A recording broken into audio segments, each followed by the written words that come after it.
brightly.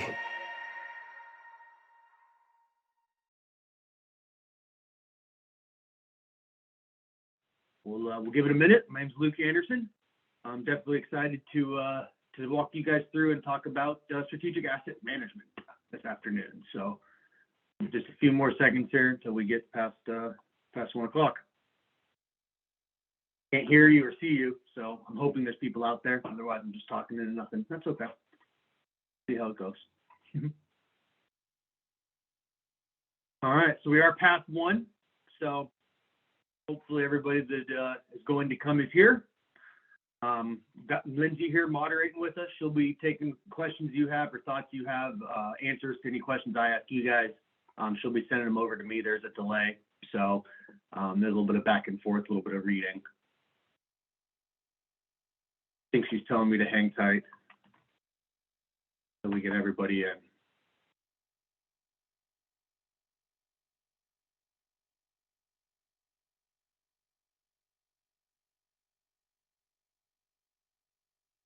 I don't want to start without everybody being connected. Okay, so go for it. All right. So what are we going to cover today? We're going to start by covering what is caused the reason that we're even talking here today, right? Why is it that we need to have this conversation, the approach that folks have taken and what that's done. I want to define strategic asset management. How do we use strategic asset management for things like optimizing funding, looking at deferred backlog of maintenance in our buildings, removing pretty much all of the process or gut feeling or greasy wheel gets the grease or squeaky wheel gets the grease, right? Get the emotion out of capital planning. And what I'm hoping everybody can get out of today, right, when you go back to your organization, that, oh, I want to arm you guys. I want you to feel comfortable having a conversation that says, I know it's more expensive to do it in this way versus if it is this way, right? It is more expensive to be reactive looking at asset management than it is to be a proactive or have a strategic approach. So that's hopefully what we can establish and what we can kind of execute when you guys exit at the end of this hour. So first of all, I want to talk about what I call the rinse and repeat approach. And specifically, this rinse and repeat approach is the approach that many people have taken for a very long time. It is not necessarily a bad approach. It is expensive. And the reason it is expensive is because the process looks like this, right? At some point, we begin our journey by understanding and assessing our current infrastructure. What do we own? What condition is it in? Right? We take that and we prioritize and we say, okay, well, I've got all these buildings, I got all these roofs, I got these parking lots, I got these parks, right? And I make a priority list that says this is kind of what's important to me and how we're going to spend our money. And that develops that initial plan. Right? Think about that as the master plan that we built back in 2005 that we're still operating on today.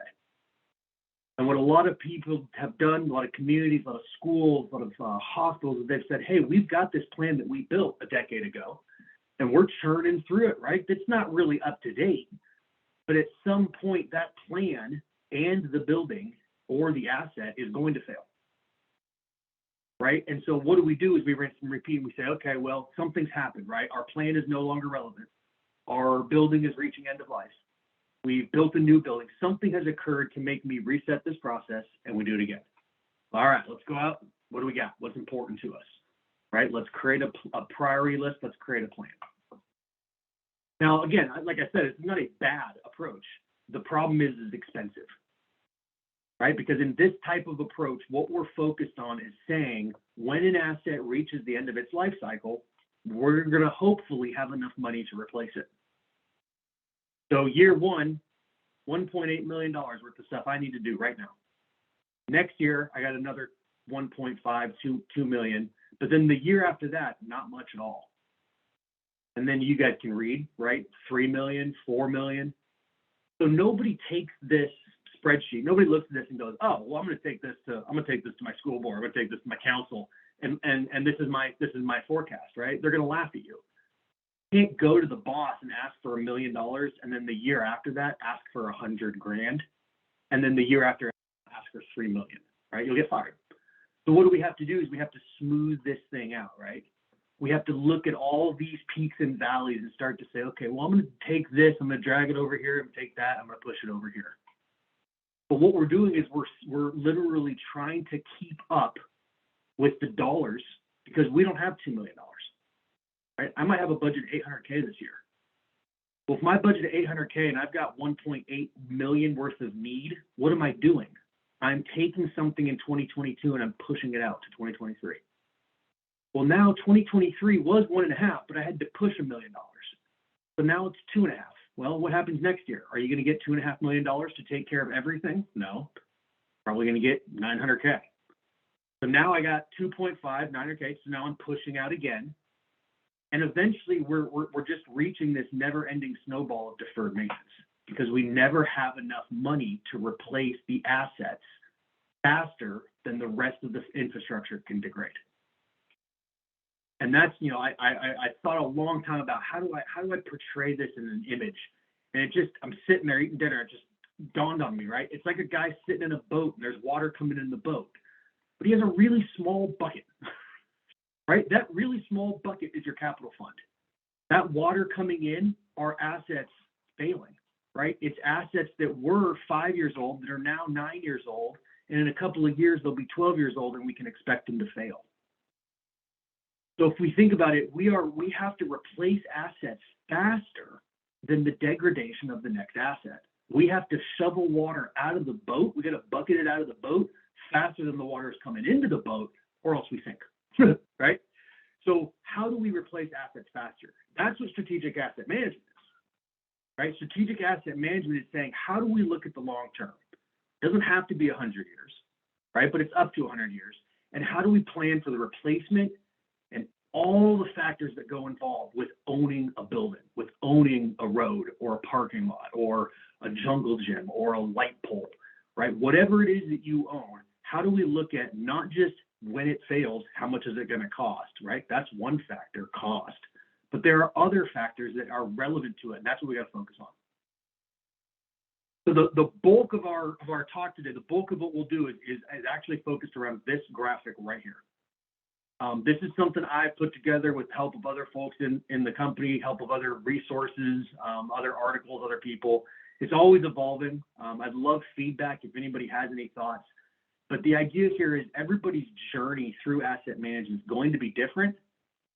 But at its core, the structure or kind of the bones, like the foundation of that house is going to be the same.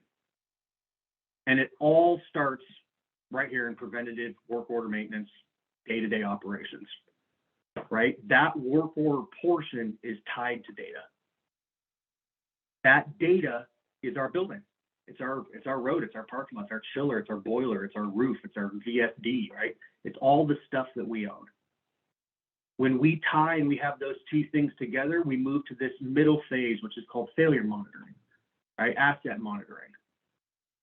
And then only then can we go into degradation, right? So there is a process. Everybody goes through it. We're going to break it down, and we're going to kind of talk about the steps of these process and what it looks like to do. The great thing is, majority of you guys that are here on this call right now, right? The fact that you're at Brightly University, I don't know, Duke University, right? You already do work orders.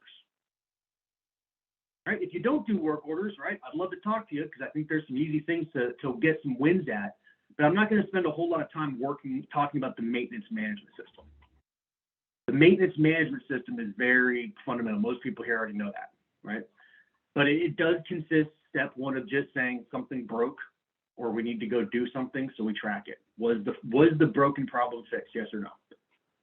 From there, we're moving to preventative maintenance, right? Well, not only do I fix the broken thing, but I also go inspect the thing twice a year. And eventually, some people look at that and they say, some of my preventative maintenance needs to track cost, right? Labor, material.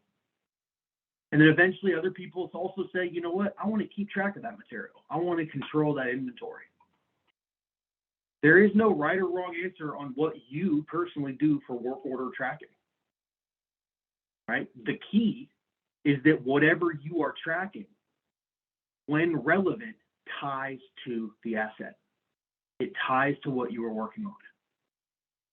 Now, this doesn't mean every time we go out into the building or every time we go out into the community to fix a problem, we're not tying a a stain in the carpet that we're cleaning up. We're not tying that to the carpet asset, right? I'm not talking about, Luke needs some pictures hung, so we have to tie a work order to the drywall, right? That's not the type of work we're talking about here. When we talk about strategic asset management, we're talking about asset-centric work.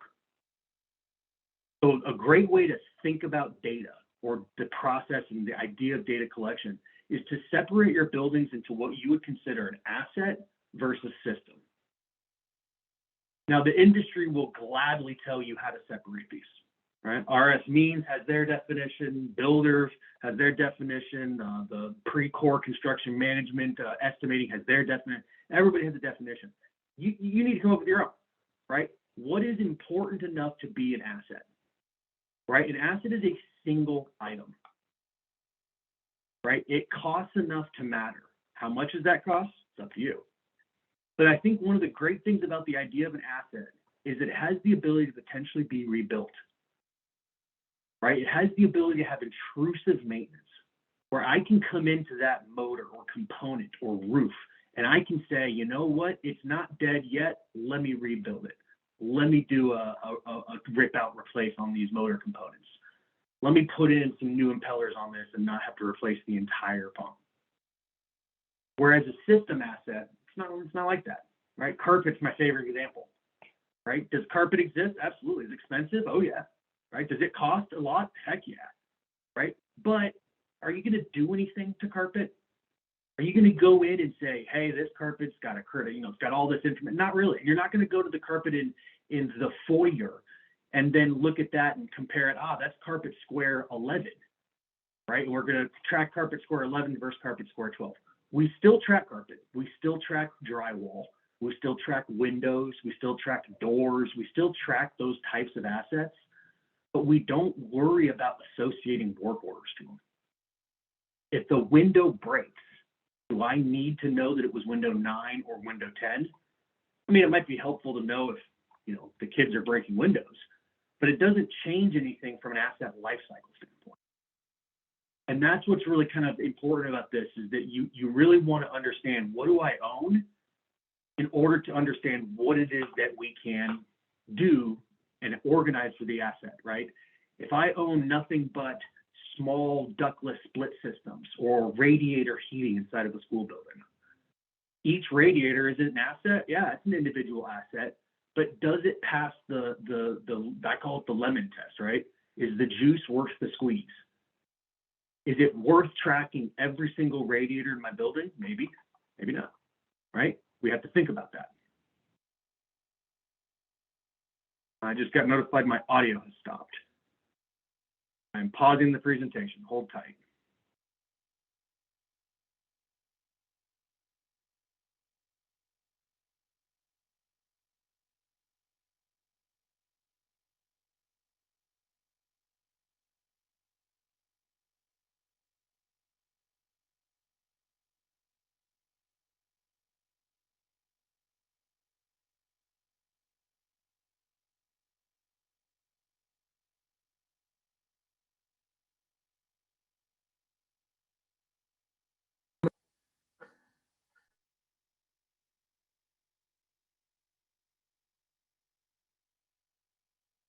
All right. Hopefully everybody can hear me. Back on track. Difference between an asset and a system. So the reason I wanted to mention this, and the reason that I want to bring this up right now, most of you should know what a facility condition assessment is. I think Chris, my colleague Chris DeJunis, DJ we call him, did a class yesterday about an asset register. We're going to cover it a little bit. I just wanted to put this slide here to kind of understand and think about what that asset register is, right? So the process of getting and building that list, building that data collection. So we're sitting down and we're saying, what do we own? How old is it? What condition is it in? And then we're tying the work order to it. Right? A good way to think about, the same way we talked about a second ago, when we're thinking about tying work and having an asset register, we've got to draw the line somewhere, right? There's an easy line to draw here, right? I've got a huge amount of install maintenance costs on this brand new monster, probably a couple $100,000 outdoor cooling tower chiller combo. And then I've got Gary over here changing an outdoor LED light. So if I'm going to sit down as a manager of Gary on the left and the rest of the team on the right, who am I worried about capturing data from? Who do I need to understand? Hey, what did you do at this day and time, and what was impacted by our operations? 10 years from now, is it going to be better to know who was involved with the install of the chiller that we're having problems with, what the situation was, or is it going to be better to know that Gary changed a light bulb outside, right? The light bulb outside just doesn't matter. The work order is fine, right? We don't stop tracking the work order, but we don't have to worry about tying that work order to every little tiny piece of data. So we want to set that very much in stone, because this is what gives us that first phase of our strategic asset management. It's called total cost of ownership, right? So the idea is to say, well, okay, well, if I own something, right, and it's got a replacement value of $45,000. Well, if I have already put $32,000 into that thing that I own, do I really want to keep it 2 or 3 more years?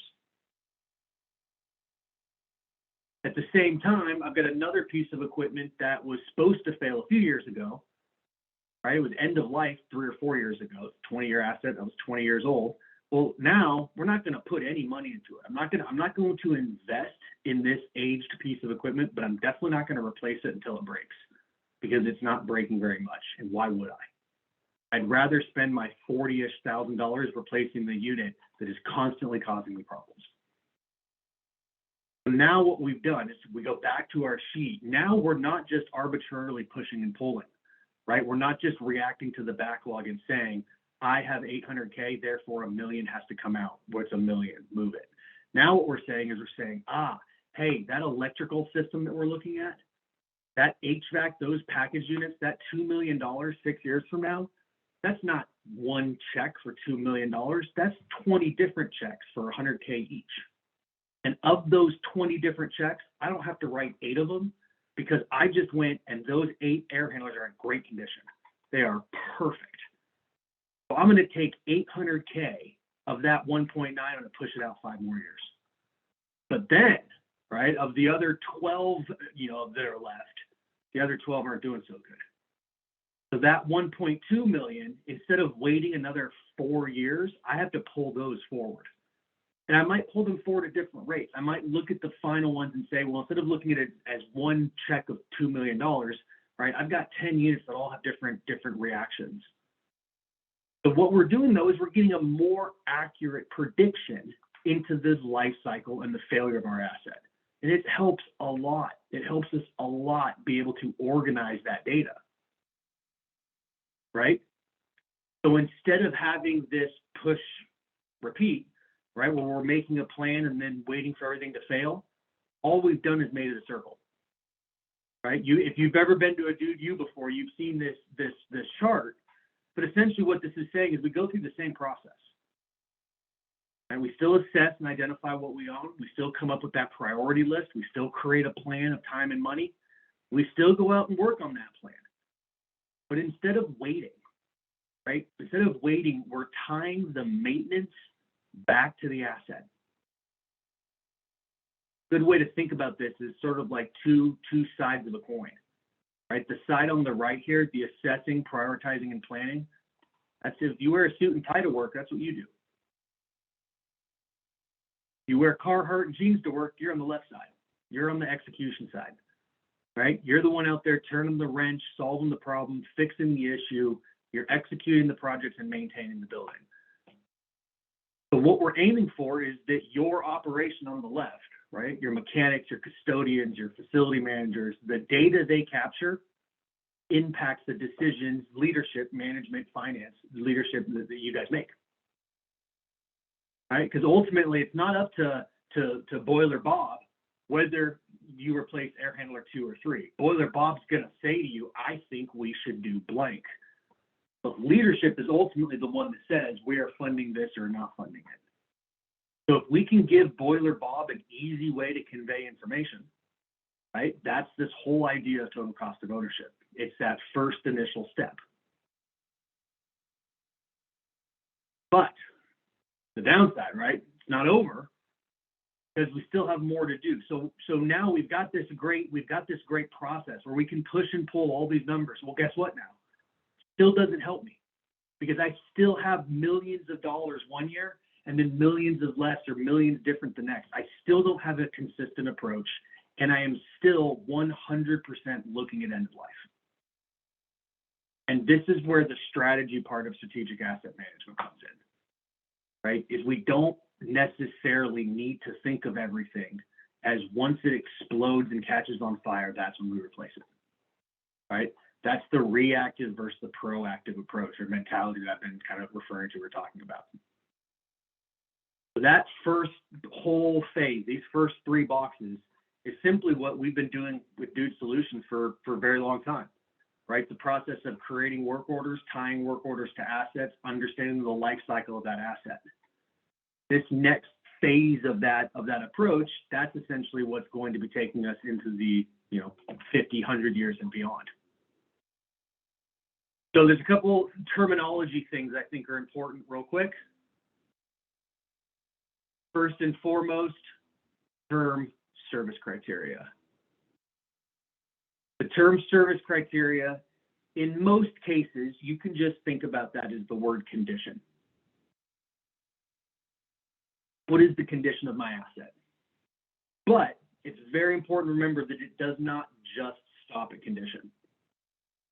It talks about the functionality of the asset, what it was intended to do when we bought it. So a good example might be a piece of HVAC equipment. We bought it new in 1999. To this day, it still runs quite well. We do our preventative maintenance. Most people would rate it in good, maybe fair condition based on a couple of breakdowns, but not many. But now that air conditioner also runs on R22. And R22 wasn't that big of a deal a few years ago. It's like $1,000 a pound now. So there's a different problem we have. It has nothing to do with the condition of that air handler. It has to do with the chemicals, and it has to do with the regulation around those chemicals. So now the service criteria for that asset is not good, right? Technically, that asset is at the end of its useful life, not because its condition is poor, but because the parts available for it aren't there anymore. Another common example of this would be the capacity. We have a school, 8 kids per classroom, smaller building, right? We've got some package units on top. The district decides to close another school and move students. Well, we have the desk space, right? The physical space is there, except those rooftop units, those are only designed for, CFM for, up to 12 people for outside air. Physically can't handle it. So if we want more air in that classroom, we want more students in there, those things could be 2 years old. They could be brand spanking new, but they are end of life. Because functionally, they are no longer doing the job that they need us to do. And that is the idea. Oh, let me switch this back. That is the idea of asset management. There we go. So let's talk about what this looks like from a practicality standpoint. So everything you own starts its life brand new, right? In perfect condition with 100% of its capacity or its service potential. As you own it, it starts to degrade. It starts to go down some sort of curve. Now, not everything dies in the same way, right? Some things die this kind of curve, this S curve a little bit. Some things are more concave, more convex.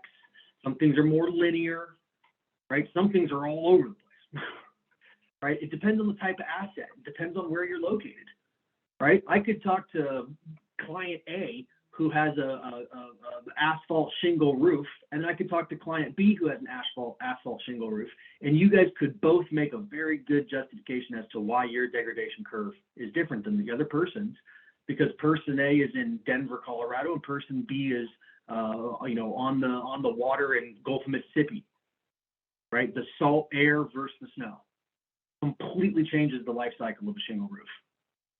Now, what about a TPO membrane roof? Right? What about a air handling unit that's VAV, just made of sheetrock, really, or not sheetrock, but sheet metal, right? Really just a heat exchanger and a fan, right? How does that compare to a packaged unit?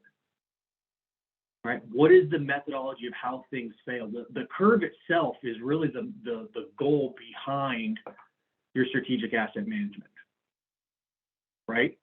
The thing to remember is that when something reaches end of life, again, that doesn't mean it's on fire and broken. It means it's no longer allowing us to functionally do what we need to do with that asset.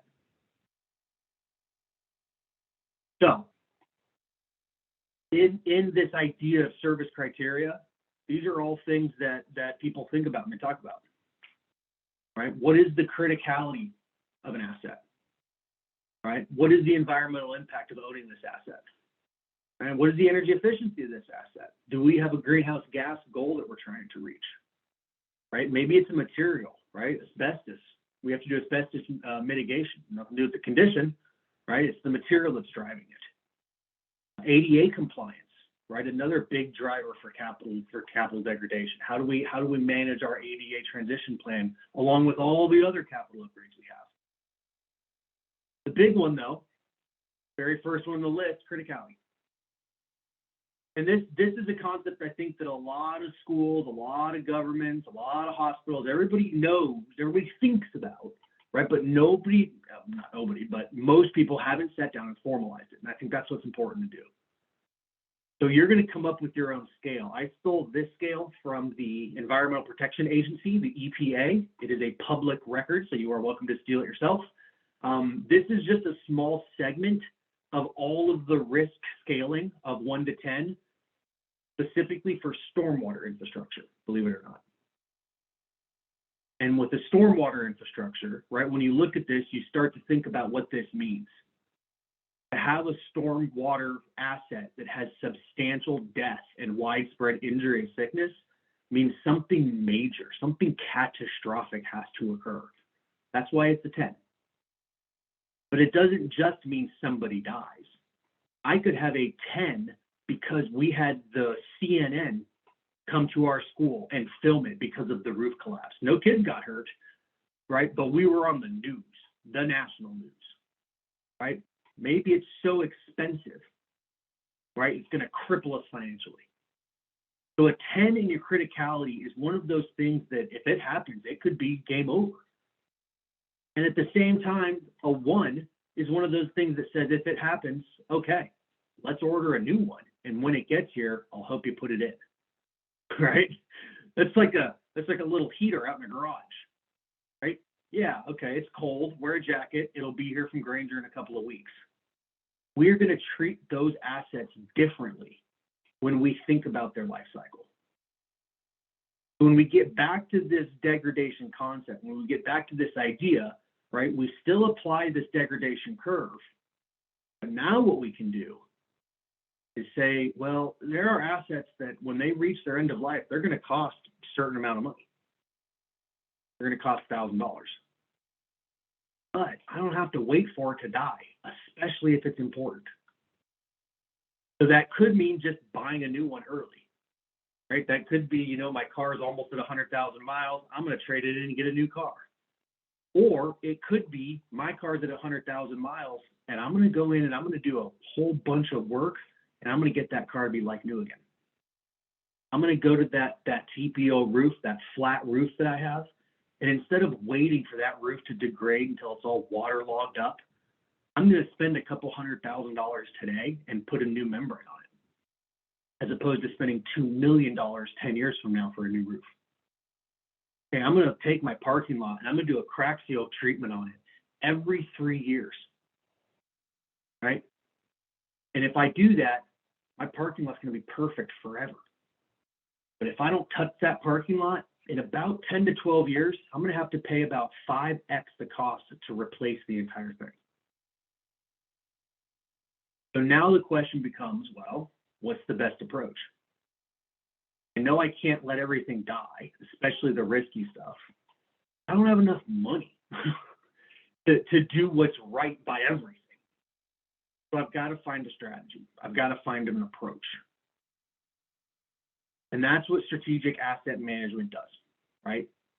The idea or the steps of strategic asset management internally for you guys, start by identifying a rating system. good, bad, poor, 1, 2, 3, red, yellow, green. Doesn't matter. It just has to be consistent. Start thinking about what options you have.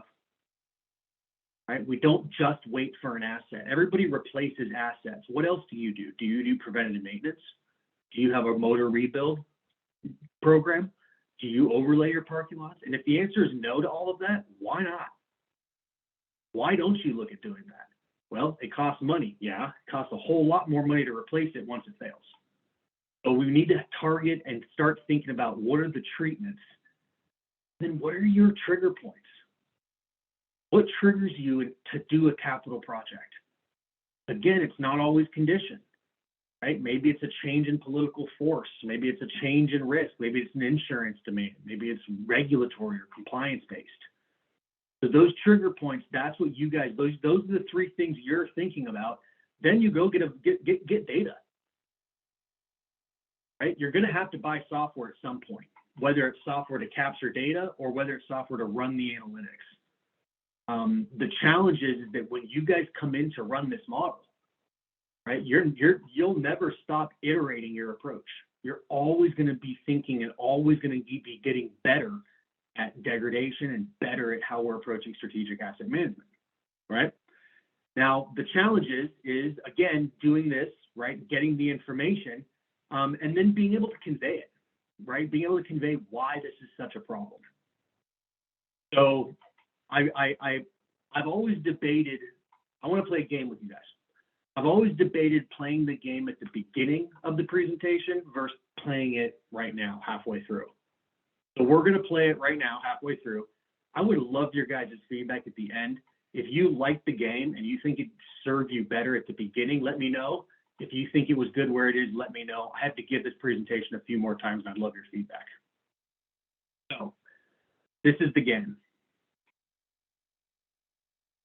Every single person on this call, you're in a room with another person. That's great. You guys can work together.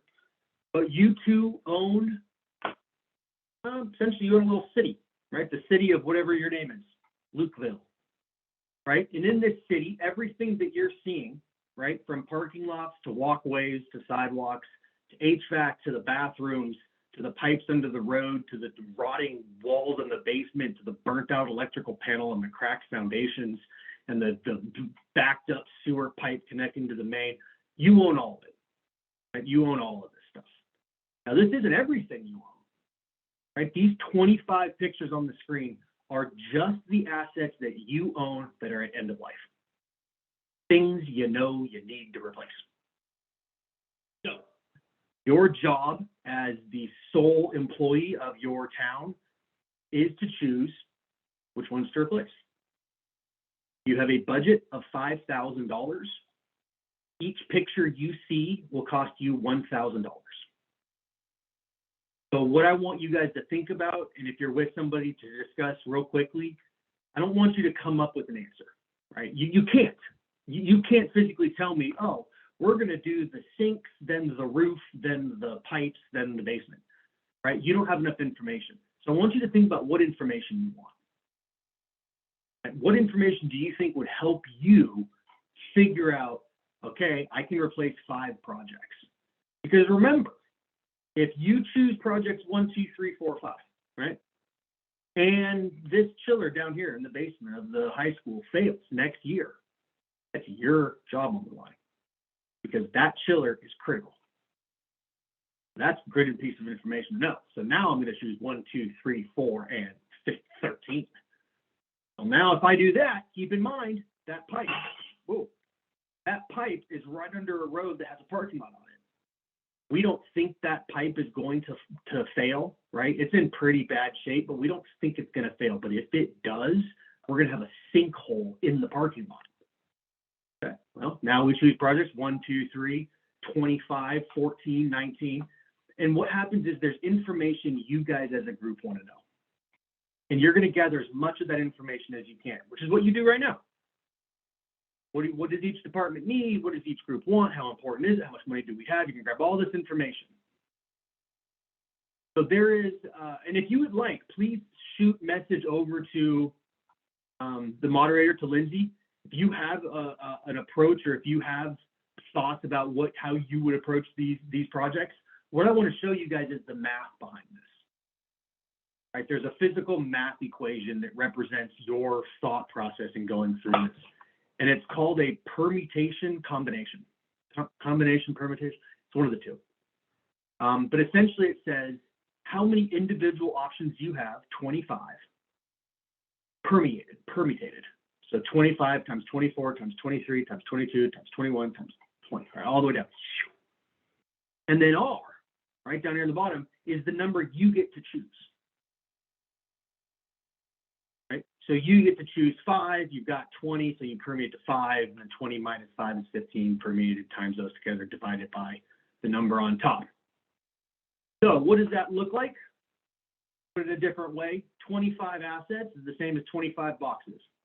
You get 5. I can pick box 4, 7, 13, 26, whatever. Or I could pick 1, 2, 3, 4. I could pick 2, 4, 6, 8, etc. So how many different ways, how many different projects could you guys on this call come up with? If I made every single one of you write down on this, right, go back to this slide.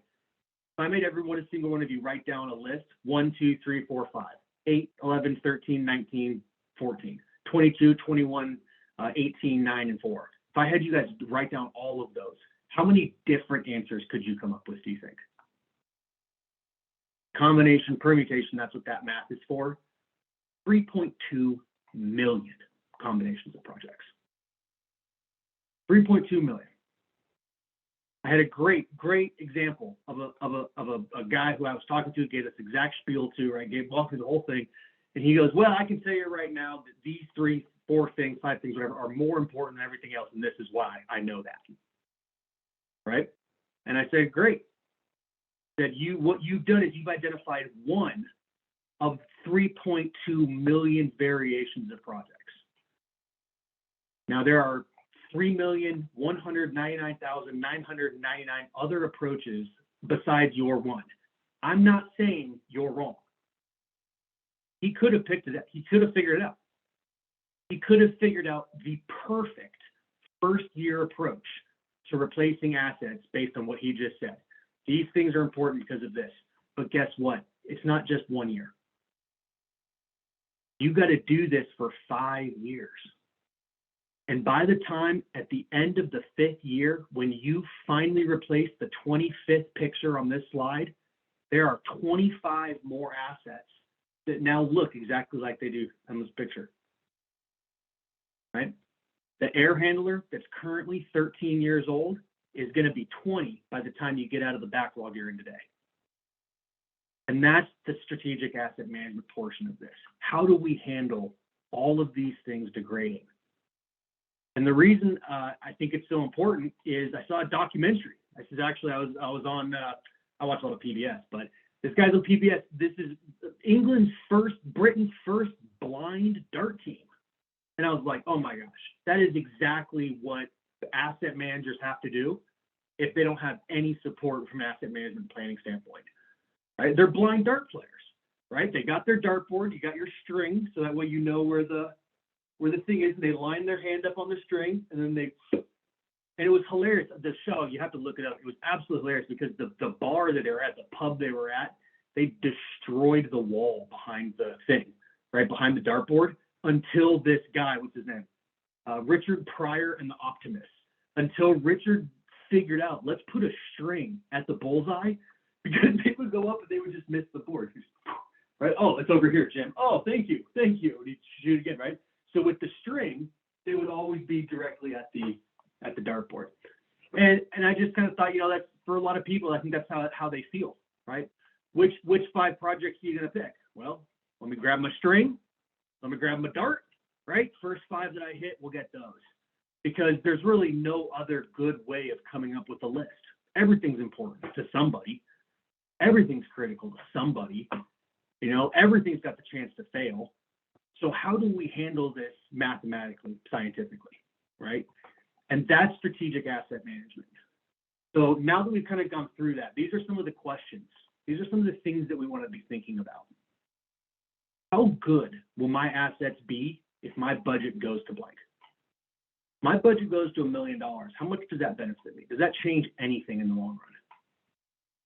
Well, how much worse will they be if my budget goes down? Right? When COVID hit, we saw huge amounts of capital budget go down. How long can we keep that budget down until popping it back up without having lasting, major problems? What if we change our priorities? What if we get a new board elected? What if a new mayor comes in and all of a sudden he or she has focus totally different than what we were planning? What if that means I get more money? How am I going to show them that we're using it and optimizing it? What if I get less money? What if I'm the victim of that?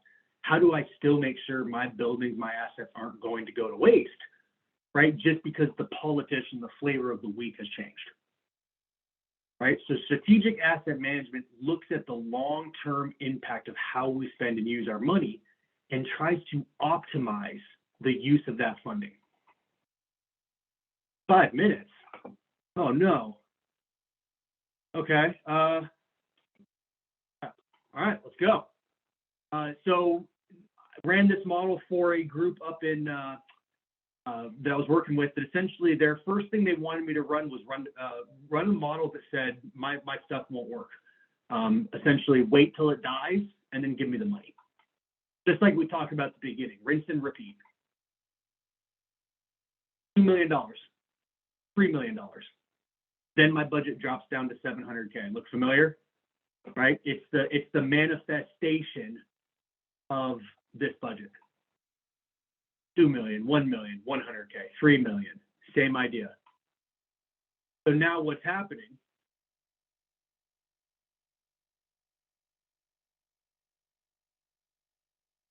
Logistically, not as easy as I was hoping it would be.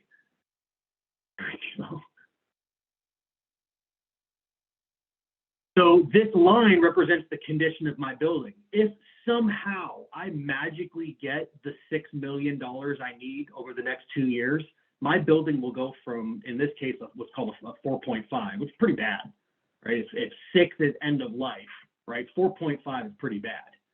I'm going to get from a 6 to a 3, or a 4.5 to a 3 in 2 years. Because my council is going to magically come up with $5 million. I don't know how, right? Hopefully the city manager wins the Powerball and donates it to us. That's what'll happen, right? No. Realistically, what he's going to get, or what he's going to continue to get, is $500K a year. That has been his budget for the past 5 or 6 years. Sometimes he gets a little more. Sometimes he gets $600K. Sometimes he gets less. But more or less, $500K is what they give him. And essentially, the line represents everything that's happened. And when I showed him this, he cracked up. He goes, yeah, that's about right. He goes, we've been on a steady decline, just a flat line for the past 10 years here. The building has never gotten better, but it's never really gotten any worse. It's just been a crummy building for 2 decades. And that's because they are paying just enough money to keep the building from failing. That is the bare minimum they need to spend. Well, the problem was that was City Hall, right? There was courthouse in there, the police station was in there, mayor's office was in there. City Hall can't be a building that's just maintained just above garbage, right? City Hall needs to be something that's a little bit nicer. So the question was, how nice? And the answer ended up being that if we can spend $1 million in 15 years, we will achieve the same level of condition as spending a reactive run-to-fail approach. Run-to-fail model, right, is about $22 million over 15 years versus $1 million a year, which is $15 million. So it made it really easy for them to say, well, we don't have to go spend $100 million tomorrow, right? We don't need to go spend $6 million tomorrow, but we need to double our capital budget for the next decade or so, and we will slowly dig out of this backlog, out of this failure mode. So considering we're here to the end, I want to talk about this very quickly. I know Chris talked about it a little bit, but I want to reiterate, when it comes to asset registers, you guys can do this on your own. This is not something you have to hire Dude Solutions. We'd love for you to. In fact, one of the sessions I'm going to recommend you go to is with Keith, who runs Alpha Facilities. Great group that does the condition assessments. But oftentimes people are limited by the cost. So if you have the ability to get a traditional FCA, go for it. Go hire somebody to get it done professionally. Great. If not, there's a couple of things that you can do to start gathering data internally. First, make it part of the PM program, right? So when somebody goes out to do a filter change, if that asset hasn't been evaluated, evaluate it. Second, you need to make sure that whatever ranking system you have is simple enough for your team to understand, but complex enough that it can be applied to all different applications. So we want somebody to be able to walk up to a boiler and a roof and a section of carpet, and if they're all in the same category, all of them get a 3, right? I don't want somebody walking up to the floor, to the wall, and saying, man, I don't have a rating system for walls. I have to make up a new rating system, right? We don't want it specific enough that that's limiting, but it needs to be broad enough to include everything. And then finally, start with something very small, right? A single building or a single asset class within a single building, and then show that to people. Say, this is what I've done at this building. This is how long it took me. Can you help me get funding? Can we find a better process for it? So by starting internal, most of the time you'll end up at a hybrid where you will do some, a vendor will do some, vice versa. And that's always a great way to do it, is to use that to justify getting an asset register. 2 sessions that I recommend. The one starts immediately at 2 o'clock on Tuesday, March 8th. That's today. With Keith. He's the guy I was talking about with Alpha Facilities. Great guy, talking about how to identify what types of degradation are on different types of assets. And then this one, which is tomorrow at the same time, is focusing on how to actually build a physical model. So this is more inside the Capital Predictor tool, but it'll give you a real idea of what a asset lifecycle model build workshop looks like. So I definitely recommend those. Finally, I know I'm out of time, but finally, 2 other resources I encourage people to look at. If you are interested in strategic asset management as a whole, ISO 55000, that is the standard that is used to essentially where our software is compliant with, as well as many other folks are compliant with in terms of the international standard on asset degradation. And then the IAM is a great resource, the Institute of Asset Management. They have a lot of really good books. Right here on their homepage, I encourage everyone to come to Knowledge, the Knowledge Library. Oh, and it was right there at the top. An anatomy, asset management, and anatomy. It is a heck of a read, but it's free, and there's some really good content in here. There's really good graphs and really good stories and statements about what having an asset management plan is. And it's all degradation based, right? Why degradation, why looking ahead and doing this is so critical. So thank you all. I know I went a couple minutes over. Sorry, Lindsay. I appreciate it. I'm sorry I didn't get to finish my presentation. I did have a number of slides left relating to some of how this all comes together at the end. But you'll just have to come to my next speech in order to hear it. So thank you very much.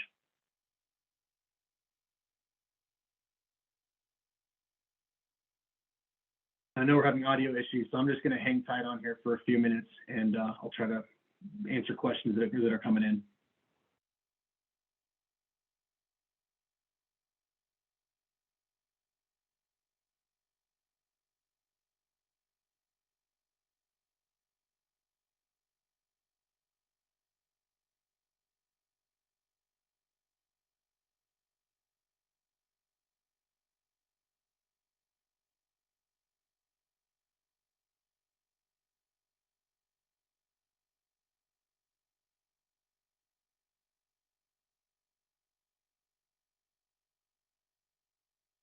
Well, everybody enjoyed that.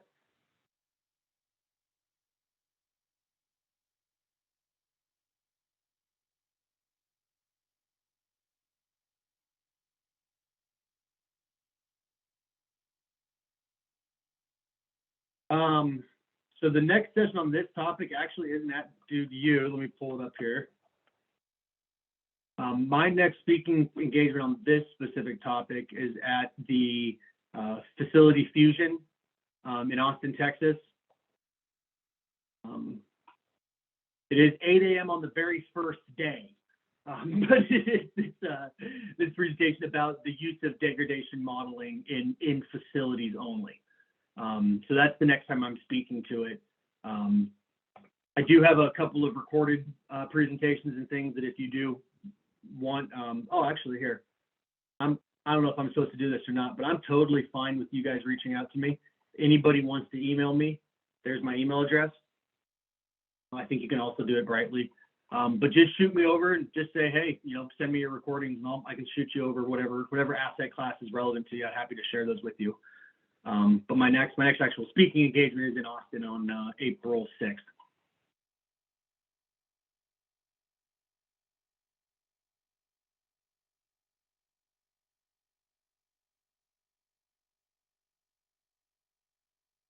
You guys still hear me?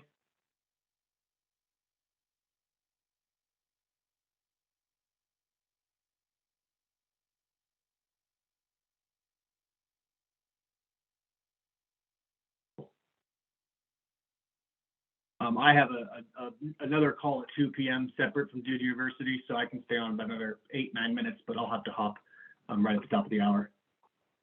The last two websites were